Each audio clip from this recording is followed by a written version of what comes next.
Welcome back, everybody. It's another episode of Mine and Y'all's Business. It's your boy Nikolai G and the homegirl Nelly.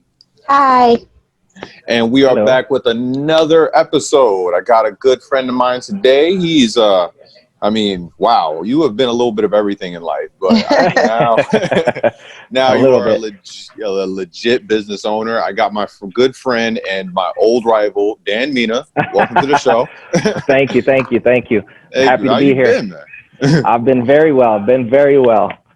Yeah, hope you're staying safe. With everything going on, I cannot complain about anything. Mm-hmm. Okay, that's always good to hear. Well, hey, let's just jump right in. First off, sure. What are you up to, man? What are you doing? First and foremost, I'm a business owner. I own Ascension Athletics, mixed martial arts in Bristol, Connecticut. I'm a father. I have a 17-year-old son and then a 2-year-old daughter. I know. I don't look like I'm supposed to have a 17-year-old son, but I promise you I'm of the proper age to have a son like that. I'm not going to lie. When I first met you, I thought you were my age. I did not know. Seriously, you look good. I would take that as a compliment. Thank you very much. Thank my mom, actually. She's like... pushing 56, and I still get comments to this day. It's like, that's your mom?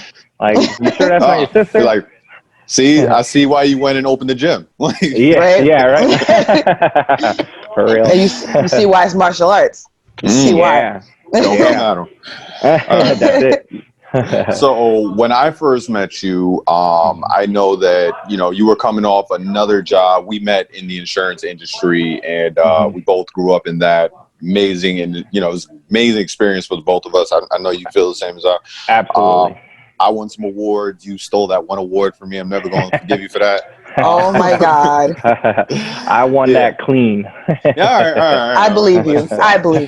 Yeah. But I know that, as we both grew, we both got promoted. We went down to the training down in Texas. We really were successful in that business. But at the end of it, we both ended up going our own way to where we are today. So, absolutely. I know my past, but it's not about me today.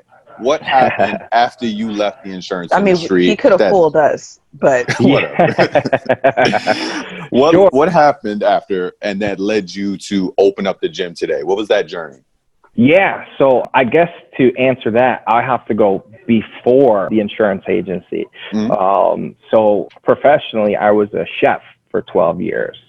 And if you've ever known anything about the restaurant industry, it's a tough industry, and it's tough on family life. It's tough on your personal life. It's nights, weekends, holidays. When everyone else is partying, you're working. Yeah. So, but you're making the party great, though. Yeah, right. And it gave me a lot of experience. It gave me most of my management experience. I started in the restaurant industry when I was 19. And by 21, I was managing a $4 million a year restaurant. So I moved up very quickly. And that was like with no experience. I started like making salads, man. I was making salads and doing like fried appetizers. And I kind of just like progressed and went from like assistant manager to got an opportunity to run the kitchen myself. So I did that for a long time. Ultimately, I just knew that I was destined for more. That coupled with, like I said, it is a tough industry to have a family and to have a good quality of life. So I knew I needed a change. I didn't know what that change was going to be. And they put my resume out there, and I got a call back from the insurance company. And, I didn't even think twice. I just jumped right in. And I was like, I don't know anything about this. I was like, neither did I. Exactly, right? And I was like, I'll figure it out. So I went in there, and you gave the story there. We moved up pretty quickly. Nick was literally my rival. We were like, came in at the same time. We were like personal producers and moving up. We got promoted at the same time. Opposite teams, but just going at it. Just going, right? And I even remember my manager was like, you can't let Nick Green get you. Like, you can't let Nick Green get you. I'm like, that was definitely a motivational speech on both sides, man. yeah, for real. And it gave me really good experience there. We had wonderful mentors at that job. And at the same time, I thought it was going to be a little bit different than the restaurant industry. But as you know, it was kind of the same. It was still nights and weekends, right? Because we're selling insurance. We had to do it when people are home, and people are home at night and on the weekend. So I was like, oh man, we made good money, but it wasn't for me because I was looking for that type of change. So I left and took a chance on applying for a job that I had no business getting. And this was a medical equipment sales job. And I remember I went into this interview and they, long story short, a few of the questions they were asking me, they're looking at my resume and, chef, selling a life insurance. They're like, what is this guy even doing here? And he looks at me, looks at my resume, looks at me. He's like, so you don't have any medical experience? I was like, nope. And not really, not. And he's like, do you have any or medical equipment experience? I was like, nope. Sorry, man. And I was like, yeah. He's like, how about equipment experience? I was like, sorry, man. Sorry, no. And he's like, all right, I'm gonna ask you, why do you think you can do this job? And I was like, man, it's sales. I was like, I've been selling my whole life, whether it be me, whether it be when I was out of my house at 17 and doing it not legally, and I can sell whatever it is. And I was like, so if you give me a chance, I promise you I'll sell. I was like, I learned very quickly. So yes, if you're worried about the product, give me a chance and I'll learn it. And the manager takes me to the owner of the company, and the owner company literally, like with me there, was like, no. And I was like, oh, all right, I guess that's it. I guess that's a wrap. Yeah, I was like, oh man. And then the manager is like, you know what? Go back in the conference room. Give me a minute. And somehow I smoothed and talked the manager and then into at least giving me a chance. And that's what he told the owner. I was like, he's like, what's the worst that could happen? He's like, give him a chance and we'll see. But I went in there, and that same year, I won like Salesman of the Year and got awards there as well. And I kind of changed their whole view on how they should hire people, because they was always hiring people with degrees, medical degrees, engineering degrees, people that knew this type of stuff, but they never actually hired somebody that was like just got the gift to gab and sell, right? So you had all these stuffy people that knew everything about this equipment and stuff like that, and over here I'm just connecting with people, right? That was my gift, right? I could connect with people, whether it be on the phone, whether it be in person, and it led to moving up pretty quickly, I probably made more money there in 4 years than I did in the rest of my life ever working. Wow. So that brings me to April of 2018. I decided to quit. I'm making 6 figures income. I have 401k. I got health insurance. No, this is the part in the story where this is the part where I'm like, I literally like clutched my chest, like what? yeah. So was I, and so was my whole family. So I just, throughout all of this, throughout being a chef, throughout doing life insurance, throughout selling medical equipment, I always I'd say hobbies that I always tried to monetize. Whether it be like flipping a $5 thing to $10, or I'm into herbs and stuff like that, so I make a lot of botanical stuff and sell that type of stuff, which is one of my companies now. But we'll get into that later. And so yeah, I quit, and I quit to pursue owning a gym. And the gym was already in existence. I was actually a member of the gym, right? I came in as a member. Can you guys hear me a little bit? Yeah. Class going on in back. That means your business. That means your business is running. Yeah. Yeah. So I quit. I decided to pursue this gym. I had a good relationship with the owner at the time, who's a good friend of mine. Through that gym, we only knew each other very, very briefly, but we're very like-minded people, and we clicked right away, and we knew it, and we're like, we saw an opportunity. I saw an opportunity there, and think of this part. Like I said, I was a member at the gym. I signed up for this gym. I was paying to go to this gym when I started. So, it's one of a rebate program you pulled off, right? Yeah, I signed up as a member, and I ended up an owner. And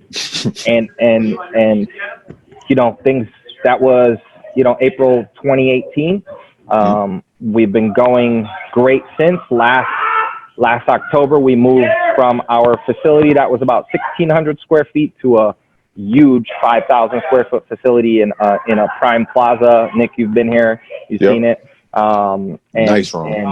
And from October to right before COVID, we doubled our membership, and things were looking really good. And on March 10th here, me and my partner were looking at the numbers, and I'm like, dude, we're doing it. And we started dancing, like just nobody in the building, just dancing, like, let's go, let's go. And boom, 3 days later, COVID closes us. Yeah. So that's where, and blessing in a disguise, though, I think for everybody, I think, there is a lot of sadness to the pandemic and a lot of people losing jobs.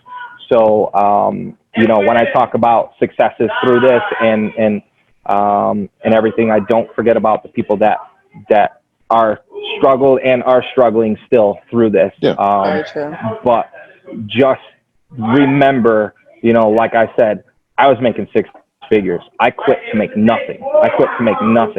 Up until February of this year, February of 2020.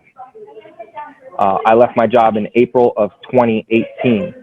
I was like scraping by. Like I was, I cut every expense possible. We got rid of everything we needed to do. I gave myself a timeline. I gotta give it till this time to start making money. And that time was actually March. So it's kind of funny. It's like, like we got there, like I said, we did the dance and then we're closed. So now you got a whole nother stressor that like now it's like, man, this is the time I'm supposed to be making money. And now I don't have my gym and I don't have a job. I did have I had picked up a part-time job. And I'll talk about that too, because no matter what, people in business and people that want to start a business, you shouldn't look at it as, I'm starting a business and I got to put all my eggs in that basket, right? Because, at the end of the day, bills still got to get paid. So if I got to go, do something else to get money, pick up a part-time job while I'm doing it, I don't care how many hours I got to put in the gym. I still got to put those hours in to make a paycheck at the same time. So that makes sense. Find a funding source from somewhere, like get it done while you grow. Yeah, and the gym is a lot of hours, but it's the sacrifice you make to have your own business. And then now we're on the other side of it, and I only do the gym and my other businesses, and that's where we're at right now. I mean, that's awesome. That's awesome. Just to double back on that gym, obviously that was a huge risk that you made, going from a 6-figure job, knowing that you're going to get a paycheck, to what happens if this goes, good or bad. So what was the main spark? Like you said, you always wanted greatness. What was the main spark that pushed you to even want to go and open the gym? What made you take that risk? Because I know, speaking from someone that hasn't done sales and business, I wouldn't even have had the bravery to leave a 6-figure job. And also, don't ever sell makeup because I'll go broke. So, like, don't do it. So it was part bravery, part like lunacy. I think you need to have a good balance of that to go forward. Seriously, you have to have a good balance of that, right? Even when it comes to love, you can be all in, but you got to be a little even keeled at times, right? Look at both sides. So my background in martial arts is I've been into Brazilian Jiu-Jitsu for many years. And it is one thing in my life that I don't care what happens in my life. I know for the rest of my life, I will be doing Brazilian Jiu-Jitsu. It's something I'm extremely passionate about. It's something I'm extremely passionate about teaching people and showing people. So it was something that was already part of me that I knew without anything else, without knowing what the heck's going to happen tomorrow. I know that this is going to be part of my life forever. So I said, why wouldn't I make that a business? Why wouldn't I make my passion, my fun, the thing I do to get rid of all the stressors in my life, monetize that and make money in a business with it? And then obviously the opportunity arose as well. I did find like-minded partners and my unique skill set of sales and marketing and universal thinking, which I'll explain what that is in a little bit. Those skill sets fit very well for me to take this chance. So I did, and that's how I ended up here. That's awesome. I mean, you did say that, you found like-minded individuals that, saw what you were trying to do, and you guys put it together and were able to actually accomplish, everything that you have so far. Well, do you think that you were, because I know like the theme nowadays is being self-made, I did it on my own, came out the mud. Do you think that this would have been, or something that you could have pulled off yourself, or how much longer do you think it would have been before you could pull it off yourself? Okay. So that's really good because for a long time, when I looked at businesses, and I've my first business opportunity was at like 14 years old. We used to play like football at the park, a neighborhood. I grew up in a big neighborhood, a lot of kids. So we had like squads for football when we played at the park. So at that time, that first, it was just, I started a football league, like neighborhood kids. I had rankings, just like I thought about Madden, how they did the rankings and stuff like that. And I did it all my neighborhood kids, power, like 4 on a scale of 1 to 5, right? Speed, everything, break tackles. And then we ranked everyone and we drafted everyone and we had trades and stuff like that. So I was like a GM of a it was called the EMFL, East Mountain Football League. I had everything saved on like a floppy disk back then. And wow. Yeah. Sorry, he said that. I was like, wow. I told you I'm old. Yeah. So that was my first. But since then, I've had a lot of business opportunities and business just different things that I've tried.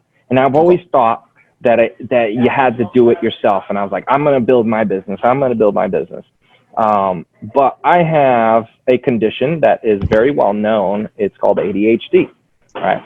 And ADHD was my kryptonite, right?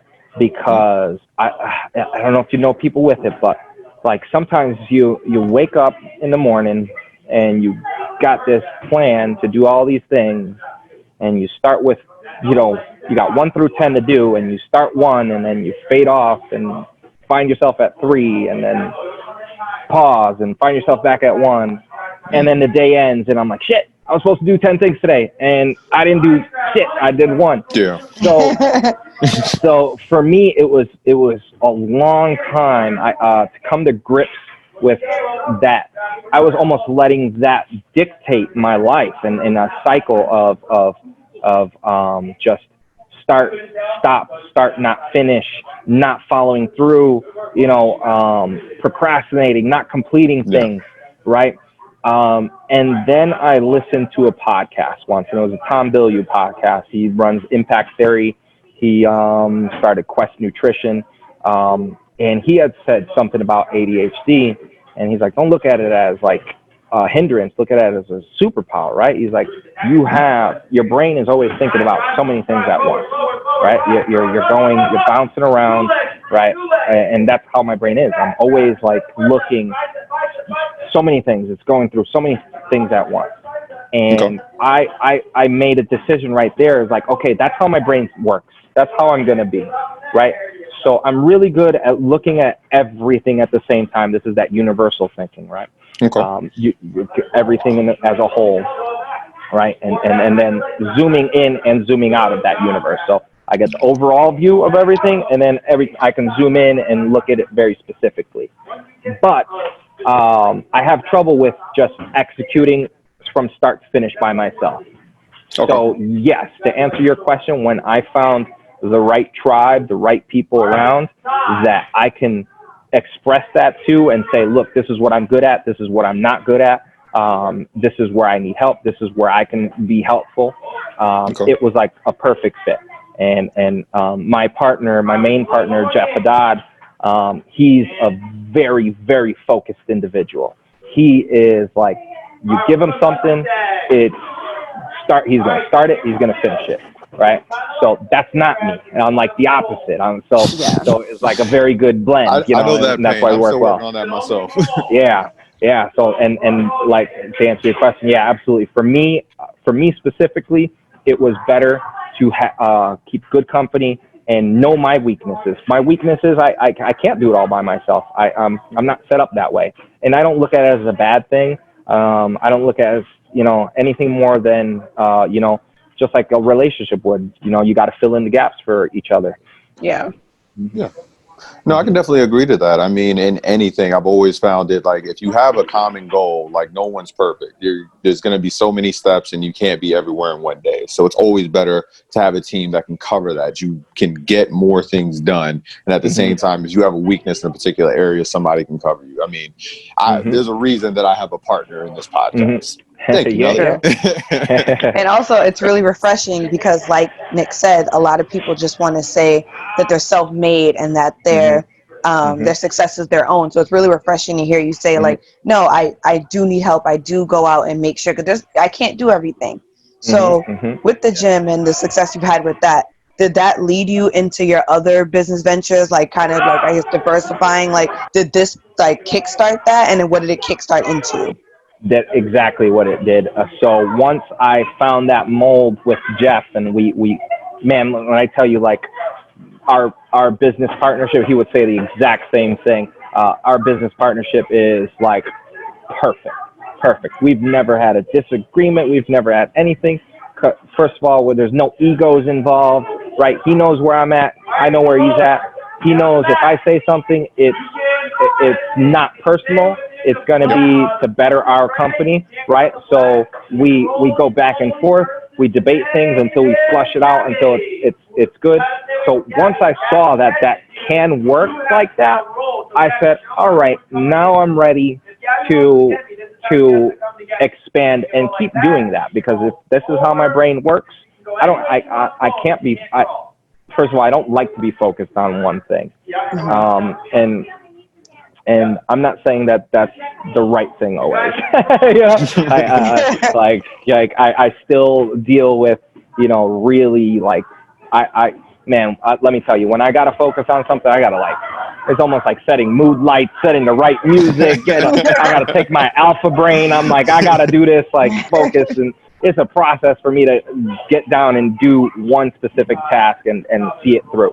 So, but the other side of that, because I can open up to multiple things, I decided that is the route I'll go.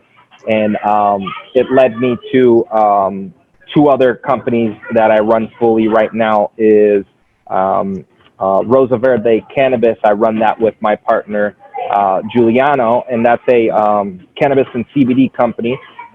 We're just getting started. COVID definitely put a hamper on it, but right now it's really starting to kick up, so that's really great. And we produce, like I told you earlier, I'm into herbs and botanicals and things like that. So like I make my own like shaving cream and or shaving aftershave lotion, soap. Oh wow! Like everything. Yeah. So gonna need some recipes after this one, man. Yeah, I got you for sure. And he is a master grower of hemp and cannabis, and he's a little like me. He has I don't know if he has ADD or ADHD, but I know he has trouble following through with things and getting things done. But more on like he needs a little direction, right? And that's fine too. You know, sometimes not everyone could be the CEO or the organizer or whatever it may be, but you know, there's plenty of people. Not everyone could be the quarterback, right? But you need the running back too, right? So you need someone to hand the ball off so you can go do your thing. And that's kind of how our dynamic is I kind of have this umbrella where I'm directing and he's knocking stuff out, doing it that way. And we use my recipes. He does. We have these CBD dog treats that he does, and they're incredible. I do a pain relief salve that's beautiful. It's probably my pride and joy that I've ever made. It smells incredible and it works incredible. So that's Rosa Verde Cannabis. And then I also run a company called Ironman Grappling Championships, and this ties into my gym. And my partner is also Jeff Haddad on this. And this is something we talked about as soon as we open up a gym, we have plans. We want to do this. We want to do this. We want to do that.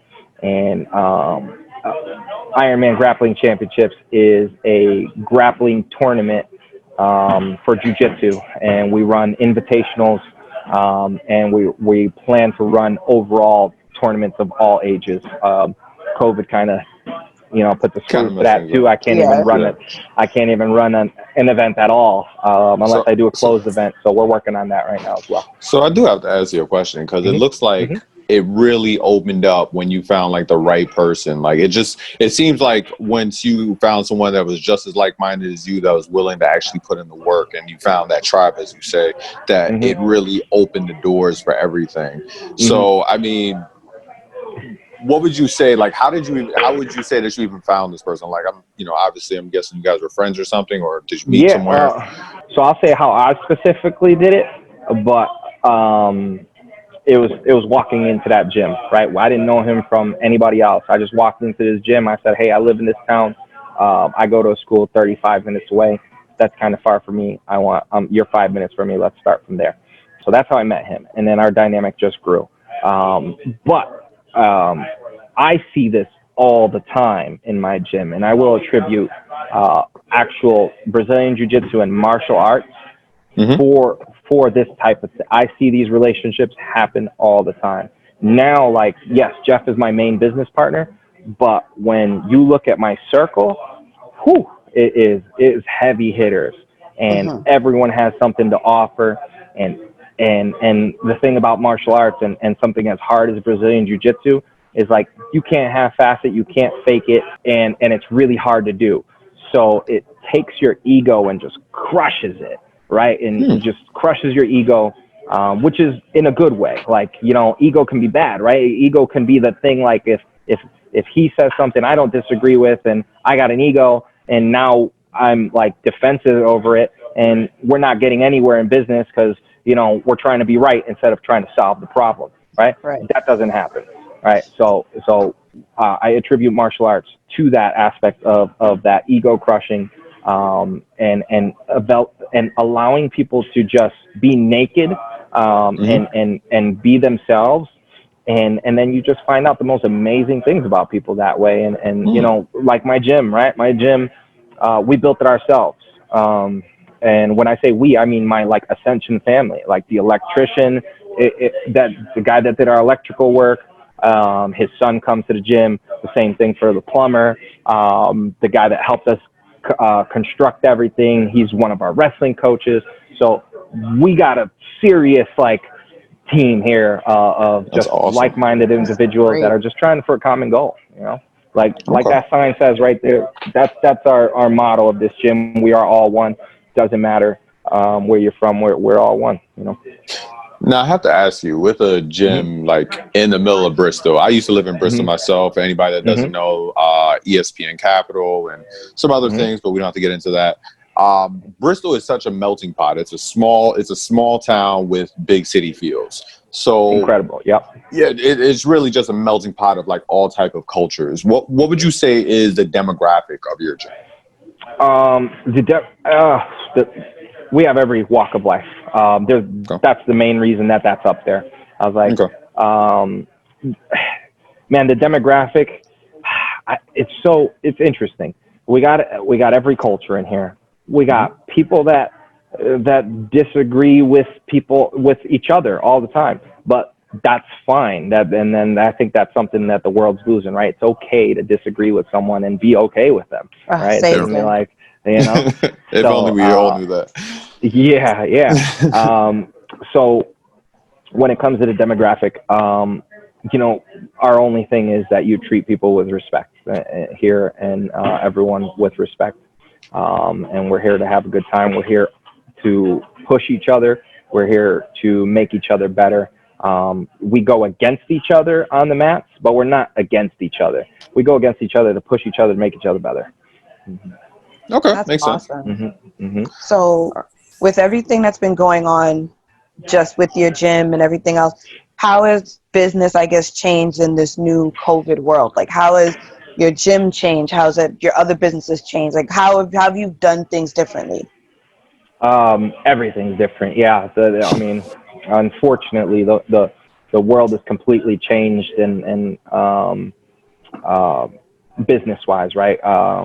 For the most part, we had to come up with a whole new business model, right? And which was difficult at first when you look at it. It's like, oh man, if you think MMA gym and you say no contact and you can't touch each other, you got to stay 6 feet away, you know, I know a lot of gym owners. I know a lot of people that own different gyms, and they were kind of like just throwing their hands up like, oh, well, I can't do business. I can't do business.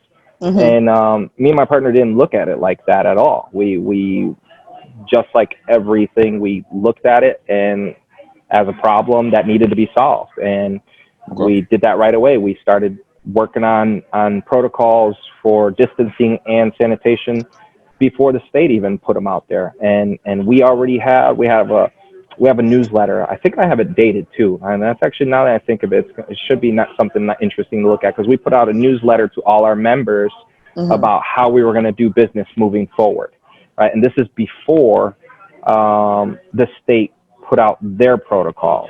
And when the state put out their protocols, we saw that we crossed all our T's and dotted all our I's. Nice. And then some. Nice. And then some. So it was like, oh man, all right, we're on it. And we switched it up. Obviously, we couldn't be in the gym at all during the pandemic, during the quarantine. So we did online classes, just like Zoom, just like this. We ran those for 4 months. It got tiresome too, because now it's like, okay, I've never done this before. I've never taught distance like this, and not just distance. I'm not trying to teach you how to read. I'm trying to teach you how to do martial arts. Yeah, right. I can imagine how difficult that would be. Like, especially you want to make sure that forms are right, stance is okay, and everything like that. Yeah. So I got away from that. I didn't do any forms or anything. We just did movement, right? Because when you're learning moves, you can't do moves without movement. So we just focused on, learning how to move, in different situations and from different positions. And that's what we focused on. Then we came back, and when we're allowed, obviously our occupancy is still not allowed to be full capacity. We've had social distance classes. We have our mats like spaced out. We have to have sign up times for our classes. It's unfortunate because our classes were really big before the pandemic hit, and we can't fit that many people in here right now. But there'll be a vaccine soon, and we'll get back to business as usual. And if it doesn't, we'll have a plan for whatever that is as well. Okay. I mean, hey, man, I admire the way that you look at things because, I mean, we see so many businesses that they're looking at it and they're not sure. I mean, it was a while that AMC thought this was the end of movie theaters, and now they're trying to reopen slowly but surely. I thought they were done too, but here we're here now. So I have to say, like, even backtracking before COVID, I could imagine opening a new business, getting the marketing out there, even getting like your, really the membership so that you can get to that point of where you were making a profit. What were some pitfalls that you might have ran into, some unexpected obstacles, and then maybe some unexpected accomplishments that you ran into? So we'll start with the positive stuff first. Like start with love. When we did, when we found out we have to switch the way we do business, it was a daunting task. And like I said, I had to learn how to teach differently. And that was a blessing because, for instance, back in December, I hurt my wrist, right? And this is a little analogy to this. I hurt my wrist, but I love being on the mats. And I would, I have my sling on, and then I'd tie my arm in my belt, and I'd go at it one-handed. And like Lizzie McGuire. Sorry. That was a Lizzie McGuire episode when she taught her how to do gymnastics and she hurt her arm, and then she taught her how to do a somersault with one hand so she could stay on the cheerleading squad. Lizzie McGuire. Exactly. But just like that. Just like that. People. So if I didn't have that opportunity to do this one-handed, there was things that I would have never done or never tried if I had both hands. So it opened me up to new things, right? So it was the same thing with the business, right? When we're coaching, now we had an opportunity to learn differently, to teach differently, which was a positive. Obviously, the negatives, we miss our family. We are really close here at this gym, and the climate today doesn't allow for everyone to come back, right? Whether someone's immune compromised or has an older grandmother that they're in contact with. So some people that want to be back at the gym just can't right now. So, that'd be the negatives right now. And obviously, the capacity, and we're still not in phase 3. Come on, Government Lamont, let's get phase 3 going. We're good right now. Fingers crossed, man. You guys aren't struggling like I am. Cuomo won't give us anything. Oh, you're in New York. Oh, no. Oh, no. Okay, that's as much politics as we will talk about today. Right, that's it. Man. Yeah.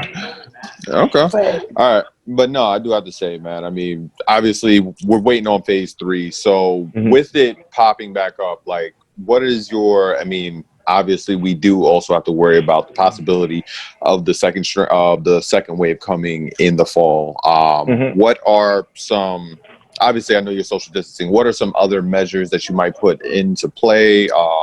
More classes, but smaller classes, just any tools that you're using so you can keep the business going, but at the same time, keep people safe? Yeah, all of that. So, I think you got it spot on there. It is smaller classes, more classes. We have the blueprint now, right? We've already went through 4 months of online classes. We've done social distancing classes. We have our protocol. So the work is done. So if we ever need to revert back to that, then it's like flipping a switch for us, right? Awesome. For the schools, and it sounds easy, but, it's only easy because the work has been done. There's many schools that decided, well, we're not even going to open until we can do contact. Okay, so then what if it does come back, and you never even tried to do your social distance classes, right? And now you're in the fall, and now you're scrambling to it's either do it or close, right? At that point, So right then and there, it's the work is done. In that point, we know what will happen if there's a second wave, what we have to do. Because we already went through it. We made that blueprint, and that's there. Okay. All right. Let's backtrack to when you first got the gym. Because like I was saying, when beginning anything new, the hardest part is getting people to commit to it and show it love. What were some marketing aspects that you use? Because obviously you're new. You know, obviously in that plaza does get a lot of traffic. I can imagine the word of mouth factor. But how did you really get the name Ascension out there to the people so you can get that membership and then develop a profit in such a short amount of time? Like, how did you grow that family that you talk about now? Absolutely. Community involvement. If I could sum it up to anything, it's being involved in the community. My partner, Jeff, he coached here at Bristol Eastern. So we already had that. The job I was telling you about that I did have on the side when this all happened is I was a paraeducator at elementary school here. He was a paraeducator at the high school. We did every fair. We were at every event possible that we can put ourselves in. We're in Bristol. Bristol has a huge community Facebook page called Bristol Talks. It's actually like the biggest group Facebook page in the state of Connecticut for a town. It's like 28,000 people inside this group. I don't know if you ever watched Parks and Recreation, but Bristol kind of reminds me of that town in Indiana. Like, for some reason, when it comes down to taking care of the town, everybody just comes together. Like, it's crazy. Dude, it is. It's, and you said in the beginning, it's because you lived here. It's the biggest small town ever. If you look at the population, it's 65,000 plus people here, but it doesn't feel that way. It's a very small town. So they take their sports seriously. They take, the community seriously. If you look around, there's like beautiful baseball fields and, it's a big wrestling town, both high schools. Volleyball. Yeah. So, and I have my own thoughts on why it can stay so small. But really it's that, it's a town that really, involves the people. So as a business owner, if you're not doing that in your town, then, and especially in a town like this, then you're not giving yourself a fighting chance. Makes sense. Very true. This is awesome. Oh my gosh.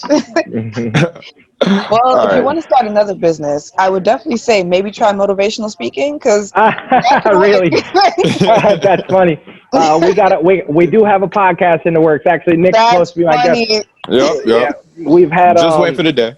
I know like I'm telling you, getting used to the new business models and everything, and actually reopening. We've actually had an influx of people, which I was completely shocked at. Like, I was like, there's no way people are going to be coming in signing up. But here's the thing that COVID did, right? COVID showed you when you were home and you're nervous about getting this virus, you now put a premium on a couple things. Remember when it first happened, people were freaking out. People were freaking out buying guns. Walmart was selling out of machetes. Why? Toilet paper was gone. Were scared. People were scared, right? Yeah. Why do you buy machetes and guns? Because you want to protect yourself, right? And why are you scared of this virus? Because if you're unhealthy, it can just take you out, right? Yeah. So my gym, we teach self-defense and you get healthy. So by default, removing all this is that, the new right? trend for you. Yeah, exactly. All of a sudden people are like, you know what? Guess what? I got to get good at fighting and I got to get healthy. So, hey, maybe we'll get a boom from it. I will say that ever since this started, I don't think I've benched this much since high school. Like, I'm just really just back in the gym, just trying to get myself together, because it's just I'm stuck in the house anyway. I got to do something.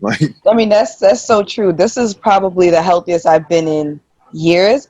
But don't say that, because I know a lot of people that went the other way and they're like the biggest I've ever seen them. It's cool. The way things going, you still got time. So yeah.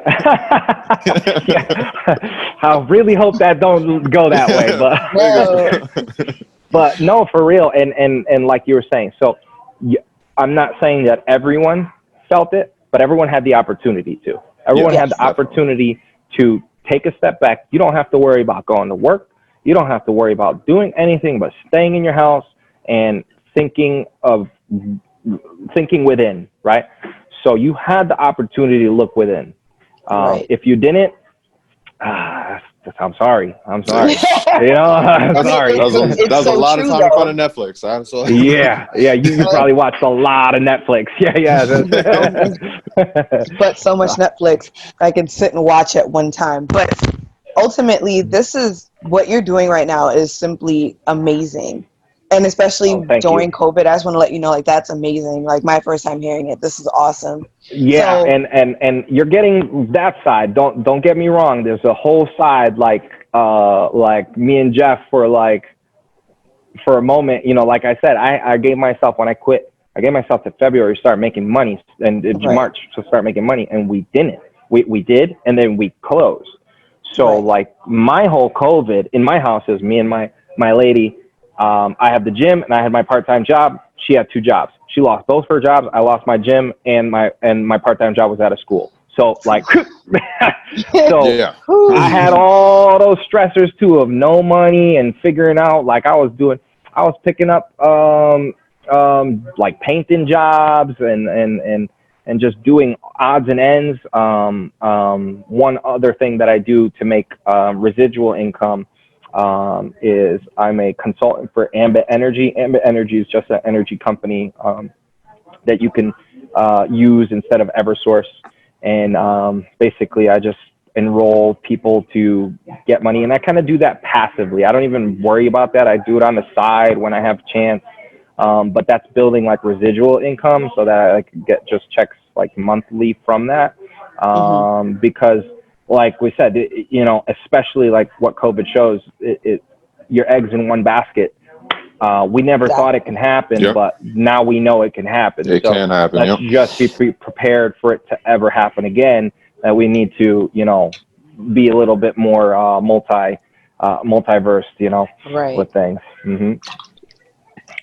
Man, I do have to say, throughout this, I mean, I was just kind of following your journey, and it just looks like, one, the main drive for your journey, and you can stop me if I'm wrong at any point, was one, the complete and utter ability to adapt, and the complete lack of fear towards change. Would you say that's correct?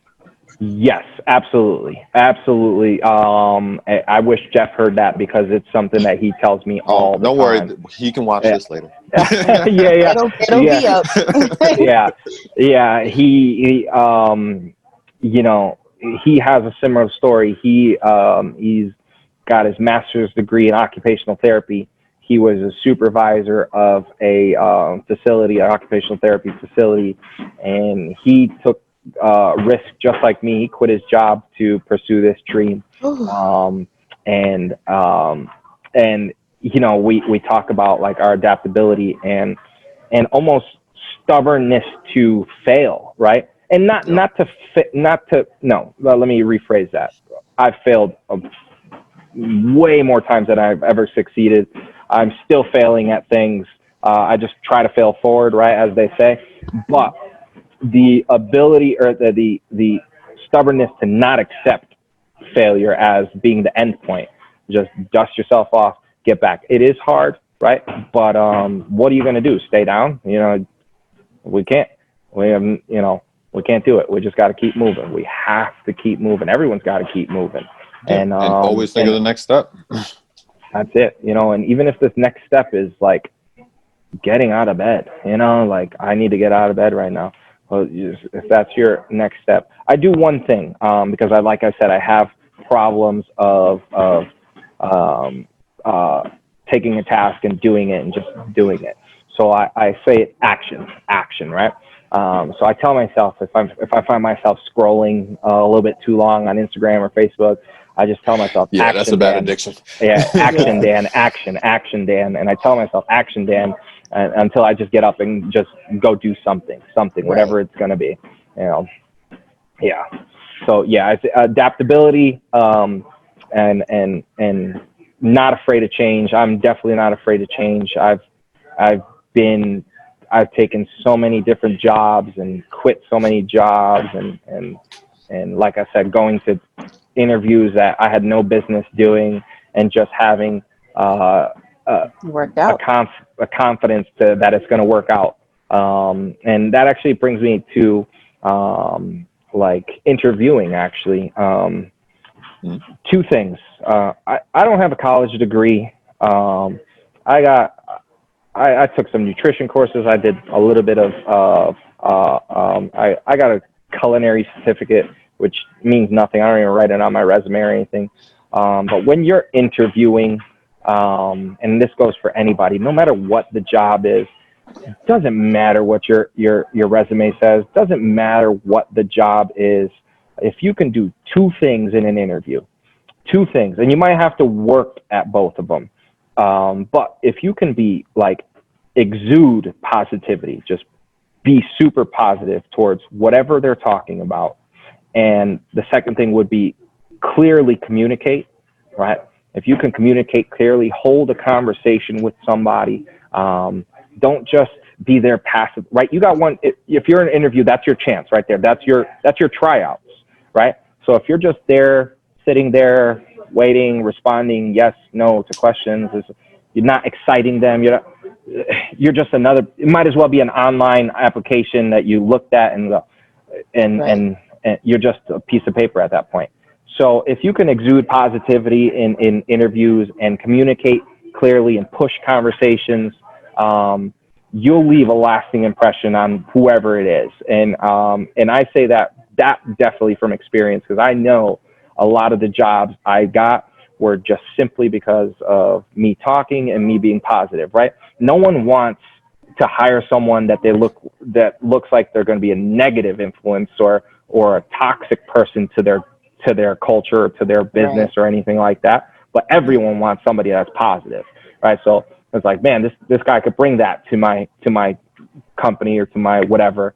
And you communicate clearly, because obviously in business you need to communicate clearly, and that's a skill that needs to be worked on, and if you don't communicate clearly right now, it's not the end of the world. It can be worked on, but most people just have a fear to do it in a situation like that, where it's a superior talking to you. And like, I don't look at a job. This is another thing. I don't look at a job interview. I've never looked at a job interview as like, I need this job.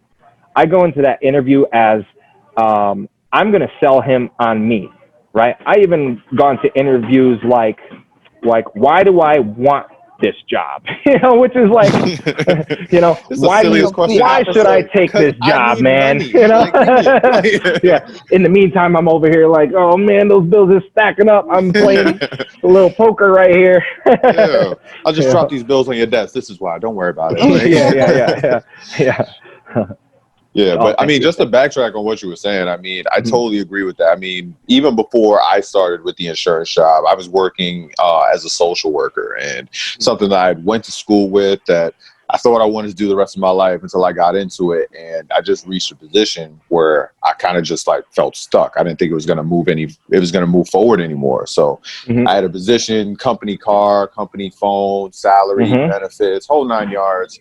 And I quit that just because it just wasn't me. And I'd say from today, like, if I didn't have the balls to sit down and say, this isn't it, I'd probably still be there and miserable. But that decision led me to the insurance, which set me on a wild journey, but it led me to where I am today, to be as comfortable as I am today and with the things that I'm still moving towards. So it's like, that just one decision of just saying, you know what, I know on paper this sounds stupid, like just the ability to just go forward and say, I'm going to do it anyway. I mean, it's just been invaluable. Like, yeah, for sure.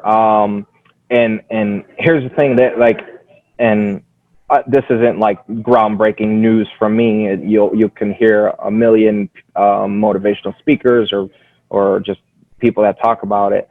It's like, when you make these decisions, everyone around you is going to be like, what are you doing? No, don't do this. Like, no, you can't do that. That's a bad idea. It's like, even if you're starting a company, right? Or wanting to start a company, you're always going to have people that just say negative stuff. And not all the time do they mean it to be negative. It could be loved ones, right?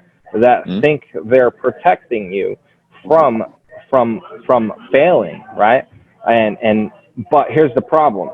Don't listen to that bullshit. Don't listen to it. There's actually I forgot the woman's name, but the woman that created Spanx. You know what Spanx are? Yeah. Yeah. Yes. So that woman, yeah. So when she created Spanx, right? One thing that she made herself do was not to tell anyone, loved one in her family, for a year. She's like, because she knew that they were gonna say like, oh, you know, whatever they were gonna say. Hey, if it was a good idea, somebody would have invented it already, or this, that, whatever they were gonna say, right? And that takes away from your process of actually moving forward and acting upon your business and going about the steps to actually start the business. You got to worry about all that. So she went ahead and decided, I'm not going to tell anyone for a year. And she got her patents and she got her manufacturing. And finally she told it. Now she was already in it, you know, and now it's worth $2 billion. but, you know, so you're going to always have that. And like I said, it's not anything we haven't heard before. But, you know, don't listen to the negative talk. Take things, you know, if you have people within your circle, professionals or people that you trust, yes, bounce off ideas. When I created Ironman Grappling Championships, there's a lot of grappling tournaments. There's a lot of them, and they all run different rule sets, and there's all sorts of different rules to all of them, and the way the formatting is different. So I was like, how am I going to find what the right format is? So I just put it out there. I put it out there on Facebook. I threw it out a few times in a little survey, and like, what do you guys like in tournaments? What do you not like? What's your favorite rule set? This, that, da, da, da. And we compiled that information, and we filtered it and got our rule set, you know, and that was that, you know. So I'm finding that more and more. Like I see like businesses really starting, and we don't even realize how much access we have right before us. Like you were saying, you were able to just post that. You literally created a focus group for yourself just by making a status post. Like as simple as that. yeah. I saw one of my friends. Her name's Ilona. She goes to school to be an herbalist, and she does like candles, and she does different things. And I saw today, or maybe yesterday, she posted on her Instagram story. She's starting her website or Etsy shop or something like that. And she was just using the question thing from the Instagram box. When you buy your products, do you like this or like this? Or do you like to search like this or like this? And I was like, oh man, that's freaking great. What a great use of Instagram, you know, as a tool, which it should be. And she's going to filter that information. I know she's going to come up with what's best for her and what people actually want, right? Yeah. And then just like that, she probably got a couple people curious. Who knows? Like exactly. Yeah. Exactly. Yeah. And I feel like people always like discount themselves or think that someone must have thought of something already. On YouTube, I actually, because I love sports. And not like, I love football, I love basketball. And there was a girl on YouTube that said like a lot of the women apparel for sports is either lackluster or ugly. And so she ended up having to always modify menswear or boys wear to fit girls. So what she started on YouTube was making sports apparel for girls that wasn't like frilly. It was our sports stuff, just, you know, for women. And it's blowing up. Like I'm ordering my stuff from my Giant. Shut up, Nick. And it was just like, 'cause I always thought that like, why does all the girls' sports stuff look horrible? Like there are girls that watch sports. Why do I have to dress frumpy? And now she talks on YouTube about how much money she's making now because there are women coming in like, thank you. So I just wanted to pull my camera down so you could see the eagle real quick. Just my gosh! That's all I gotta say. Oh my gosh! It's like my pillow is right here. we got the NFC East here because I'm a Cowboy fan. So you see why we had issues. You see why that's why we had to be on separate teams. We were friends until 2 minutes ago. But we can all agree, guys. Nobody cares about the Washington football team. Yeah. That's why they're not here. Yeah. So, to add to what you were saying, Nelly, it's actually funny because I'm in the middle of that exact same thing right now. So I have one more company that we're starting, and it's a women's grappling apparel company. And I've done the research for jiu-jitsu, and there's very few out there, and there's one really, there's a good one, and then it's a big drop off from the top one, and then most of the bottom like are like everything's girly, it's pink, it's this, it's that, da da da, where we're just trying to make performance jiu-jitsu gear fitted for women. Thank you. It's all we want. Yeah, absolutely. So that's been actually in the works for about a year. And it's taken a little bit of a back seat because I had to deal with so many other things. But I can't wait to tackle that. We have an incredible artist and designer who's going to be a partner in that business, and I cannot wait. I know this will probably be the gym is my baby. The grappling company is a branch off of that. My Rosa Verde Soothing Samurai salves is all part of that. If you look at, like I said, we have the gym, we have a grappling company, the cannabis company and CBD company. We make pain relief cream, right? I'm in pain all the time. Okay. All my people are in pain all the time. Gotcha. And then now we're having an apparel company. So everything kind of connects. And I can't wait for that. That's awesome. Diversifying to cover the needs of the client in all aspects. Shoot, yeah, now absolutely. You just need a sports drink. Like Samurai sports drink. Get your electrolytes here. It's on the list. It's on the list. The CBD beverage. I've had some conversations with a brewery nearby that I know that one. Okay. Yeah. Yeah. Well, where like all I need is the canning, right? You know, if we can get our labels and I need a place to can something. So we're working on that. That's just loose. We've only had conversations about that, but like I said, my brain's always going. It's always going. So like I want to do so many things, but there's only so many hours a day. But I can't even say that because Elon Musk makes Tesla. He sends people into space and he does solar energy, and he's got the same amount of hours as I do. So. Yeah, and the fact that you're doing all this, I mean, Buffett told me I need at least 7 streams. I mean, you're out here just making... Right, you're building an empire. Yeah. You got your own Not River yet. Going on right Not now. Yet. We're laying bricks for an empire, but we don't. We're eventually, hopefully, Yeah. Well, I mean, I'll still support you. You know, you like the Cowboys. I appreciate it. Yeah, we just won't bring that part up. You know, like yeah. Football season, we just won't talk to each other. That's fine. Like I said, we could disagree and still be friends. That's a skill.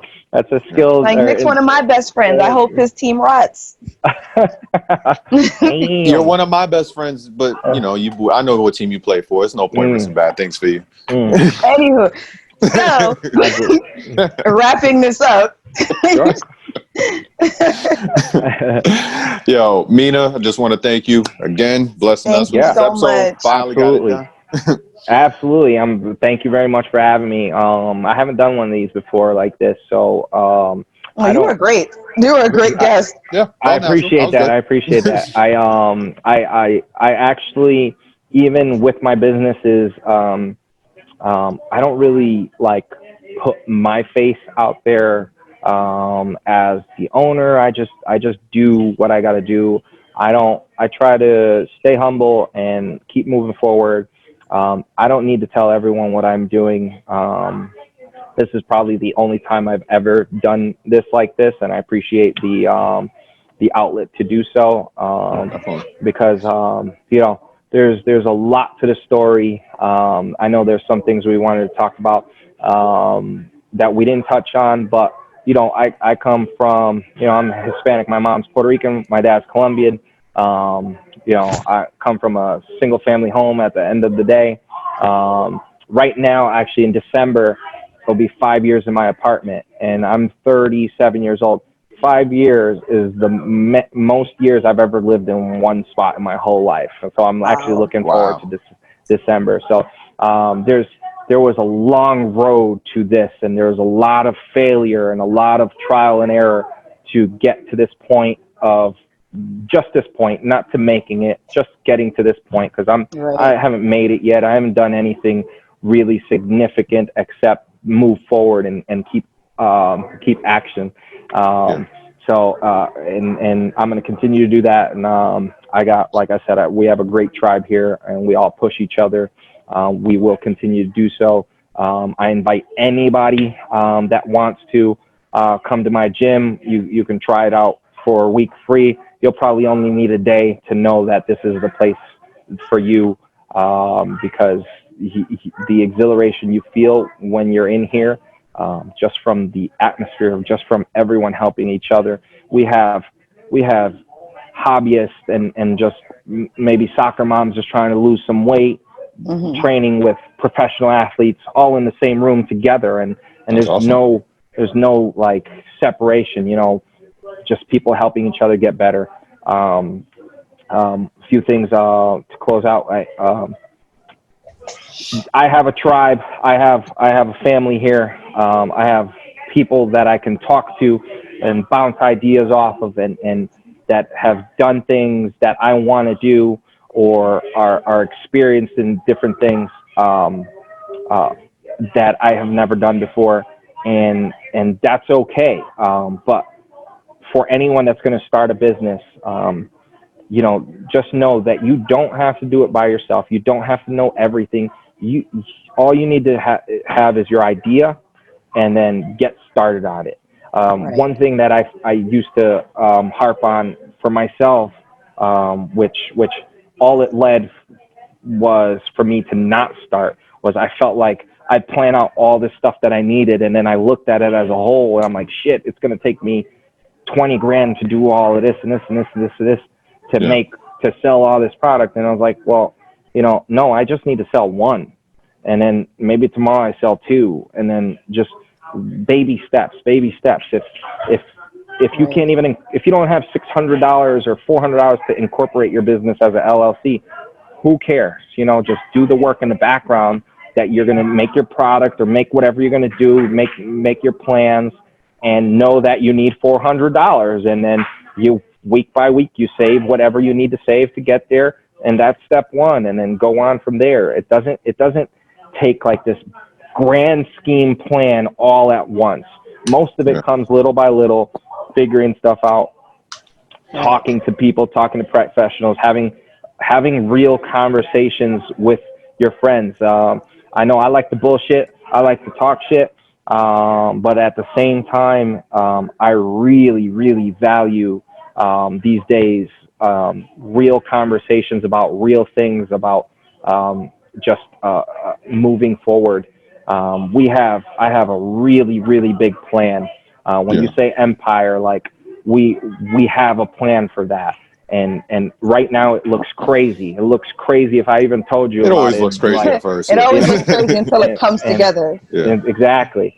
So, but less small talk and more real conversations with people, and you'll get to where you're gonna go. And this is coming from someone with like ADHD my whole life, where I could not. I don't think I ever did homework in school. I was an average C student, person. I'm educated by mainly the internet. I'm educated by looking out information.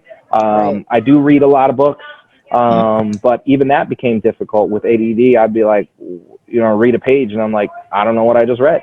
Until audiobooks came around, and I can audiobooks everything. turn through an audiobook because I can do a lot of things at once and listen. So coming from someone that I couldn't get out of my own way, until I started taking one step at a time and figuring out what I need to do. Just action is really the thing. That's awesome. So you were able to develop that discipline. Just to backtrack, you said you're 37 now. When did you decide to quit? You said about 2 years ago, so you were about 35 at the time, roughly? Yeah. Actually, you know what? I'm 36 now. I think of it. 36. I'll be 37. See, you brush your own age. Like, yeah. So I will say I decided way earlier before I quit. I decided. I always knew I'd end up on my own, no boss, working myself. you just can't pull the trigger on something like that unless you have your ducks in a row, right? It's like, yeah, definitely. You can't just say, well, I'm going to be an entrepreneur and quit your job and you have no plan to pay your bills. So I think that's where people get stuck on the most, because it's like, well, how do they make, like, you have all these ideas, like you were saying, do all those background stuff, save a little bit piece by piece. But I think, like you were saying, everybody wants that instant gratification. If I put 20 things on the list, I better be having a multi-million-dollar, company by next week. Like, how is this not working type thing? So I think it's just more if we can just really focus on just, if you have these 20 things, if we can finish the top 3 today, and the next month we finish the next 3, or whatever, rate that you're doing it, how big the project is. Like, we could probably process more.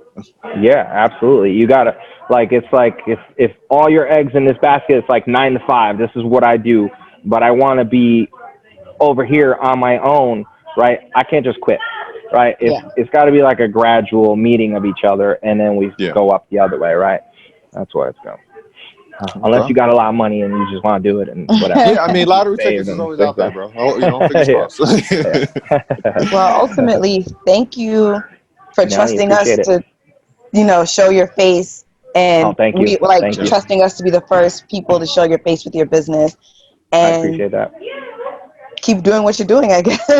Thank you very much. Thank you. Yeah, and you guys too, man. Good luck. Where can we find this podcast, man? Man, it's gonna be everywhere. It's gonna be Google Play, Spotify, iTunes. YouTube. The same way that you guys caught the last show, it's gonna be this show, and this is gonna be on YouTube.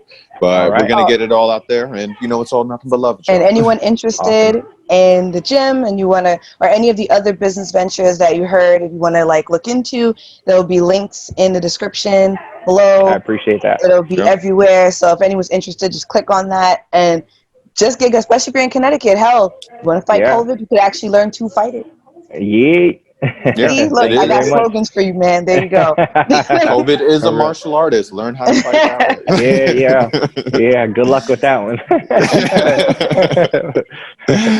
All right, guys. Man. Thank you very much. And no worries. I appreciate you having me on. And anytime you guys want to have me on, this was fun. Thank you so much. Yeah. Nick, all right. So Nick, my man, thank you. I always appreciate you. We've had a lot of good conversations over the years. We spent a lot of time in Texas. Texas is a good time. We're surviving off of Red Bull and nightlife and somehow made it back 2 hours of sleep. How did we do that, bro? Yeah. And I still have your book. I do have your book.